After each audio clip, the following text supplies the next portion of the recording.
Obrigada, Vitor, por você ter aceito o convite, tá aí. A gente vai trocar bastante ideia hoje, vai ser bem produtivo e tô feliz por você estar aqui. Pô, também tô amarradão de estar aqui, bem feliz de ter recebido esse convite. Debater um assunto que eu gosto bastante e bora lá, tô animado.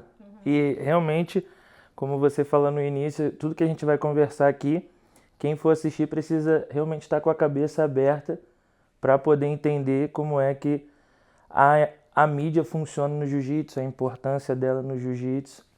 Então, vamos bora lá. E Vitor, você tá há mais tempo, né, na mídia, você tá há muitos anos, né?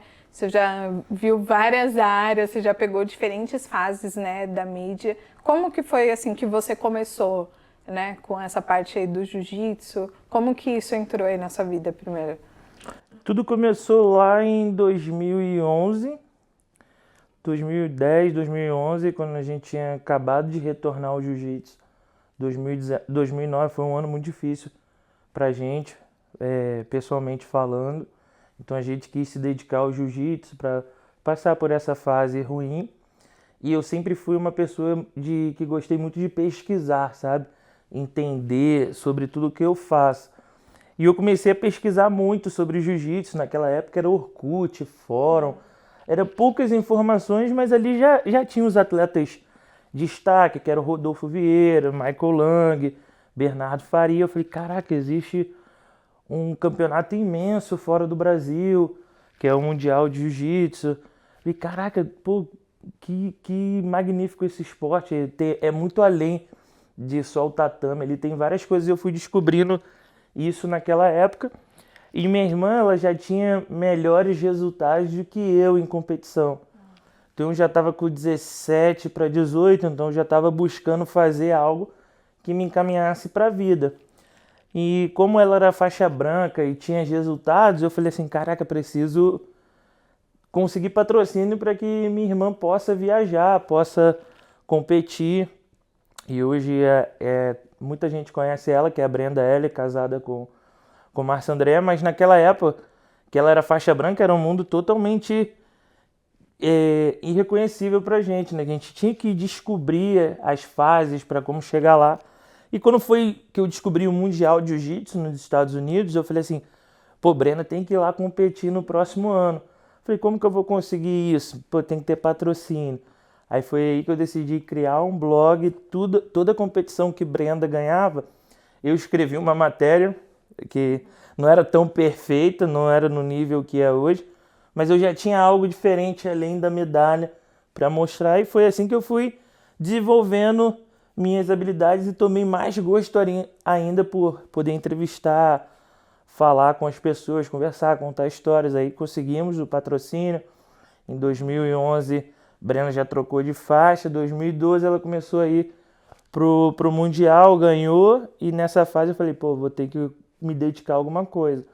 Aí foi aí que eu escolhi a faculdade de jornalismo e dali comecei. Passei pela Grace Mag, depois criei a minha assessoria de imprensa, que é a Fight Tal Comunicação, até chegar no que é hoje, que é a VF Comunica. Pô, irado, assim, né? Então, de um desejo seu de ajudar a sua irmã, se tornou a sua profissão, né? Sim. E uma coisa, assim, bem legal, Vitor, do que você falou, é que você não estava esperando ninguém falar da Brenda. Você mesmo arranjou um jeito de contar a história dela, né? Por ela mesma, né? De ter ali uma versão que você vai atrás, né? E eu acho que isso é muito importante, né?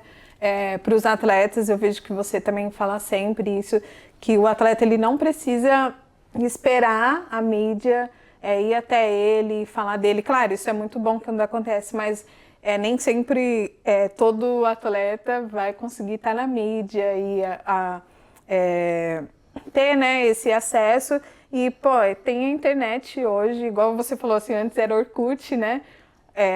Quase todo mundo, quase todo atleta hoje tem um celular ali de fácil acesso, Instagram, tem as redes sociais, né, que ele pode usar. E qual que é a sua visão sobre isso? Assim, o que você acha? Quais são as armas que o atleta ele pode usar a favor dele sem esperar que tenha outra pessoa para fazer por ele, né?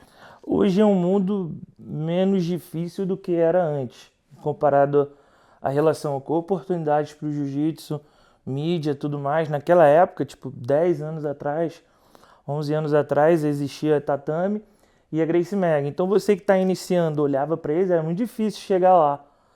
Então, ao invés de desanimar ou reclamar, naquela época eu acho que eu não tinha nem tempo para reclamar, eu queria achar, sempre fui de tentar alcançar as minhas próprias oportunidades, criar as minhas próprias oportunidades. Então eu não tinha tempo para reclamar, eu queria estar no Mundial, eu tinha que dar um jeito de estar no Mundial. Queria que as pessoas conhecessem a minha irmã, eu tinha que dar um jeito de conhecer a minha irmã. Então a rede social ainda estava começando. A gente não se falava de você fazer um post e esse post pode chegar para milhares de pessoas do mundo inteiro conhecerem quem você é. Então a partir disso que a gente foi tendo as oportunidades, conseguimos patrocínio de uma loja de carros, de um supermercado, tudo muito pequeno e a gente fazia daquele jeito. Eu fazia daquele jeito porque eu também não tinha esse conhecimento, não tinha o YouTube, não tinha como você pesquisar. Mas eu sempre fui uma pessoa de sempre assim, eu vou criar minhas próprias oportunidades. Eu tenho que reclamar o menos possível de tudo e eu tenho que fazer as pessoas conhecerem o meu trabalho, que no caso era o dela, que eu trabalhava em prol dela, para ajudar ela. Então, até hoje, assim, eu sempre faço tudo por ela, mas esse sempre foi o objetivo. E quanto mais você trabalha, mais oportunidade você vai ter. Por conta desse trabalho que eu comecei com a Brenda, eu comecei a ter contato com várias faixas pretas daquela época, então eu com 17, 18, 19 anos eu já entrevistava Fernando Tererê, Michael Lang, Rodolfo Vieira. Eu não tinha vergonha, eu não esperava também ninguém vir me apresentar para o atleta. Eu ia lá, mandava mensagem no Facebook, que estava começando. Tinha muita vergonha, eu era muito tímido. Eu falei, pô, se eu for tímido, como que eu vou conseguir me conectar com essa pessoa? Então eu fui quebrando minhas próprias barreiras, eu fui capinando, né, abrindo um matagal sim, de oportunidades para chegar até lá. E o engraçado que foi que a entrevista com o Fernando Tererê, que foi um boom assim na minha carreira. Depois que eu vi o filme do Tererê, que eu lembrei que quem fez a primeira matéria dele, que ele retornou ao jiu-jitsu, que ele venceu o campeonato do México, fui eu. E eu nem acreditei que ele tinha me respondido na época, porque era muito assim, caraca, tipo, eu sou faixa branca indo pra azul e tô falando com um cara que é um dos maiores nomes do jiu-jitsu. E ele foi muito solícito naquela época, me respondeu. Aí eu fiz essa entrevista pro o blog do BJJ Pix, que era o fotógrafo, aquele francês William, que de lá a Gracie Mag compartilhou no Twitter e a gente foi criando uma relação profissional até que eles me deram a oportunidade de estagiar lá para 2012, no meio do ano assim para frente, e foi ali que eu comecei minha jornada de me tornar repórter, jornalista, mas foi tudo aquilo, só para contextualizar a sua pergunta, eu criei as minhas próprias oportunidades. Se alguém não quisesse me dar entrevista, eu não ia lá comentar no Facebook, pô, você não quer me dar entrevista, você não quer falar comigo. Eu fui sempre pensando em fazer um trabalho melhor para que as pessoas reconhecessem o meu valor.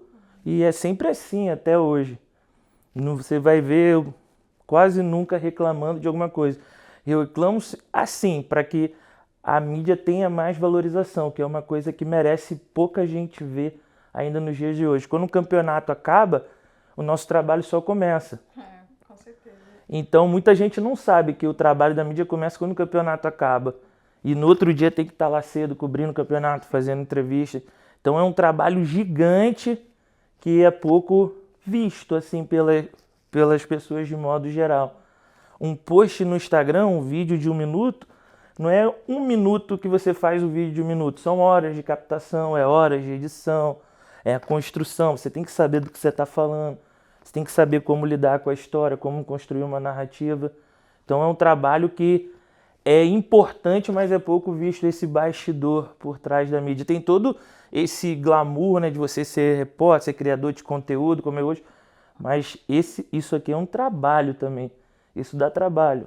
E a gente não tá ali na beira do tatame brincando, não tá ali na beira do tatame só por hobby. É o meu trabalho, é o meu ganha-pão, da onde eu tenho as minhas próprias coisas, consigo cuidar da minha família, pagar minhas contas normal, como um atleta que é profissional. A gente também é profissional e precisa ser enxergado assim por todos.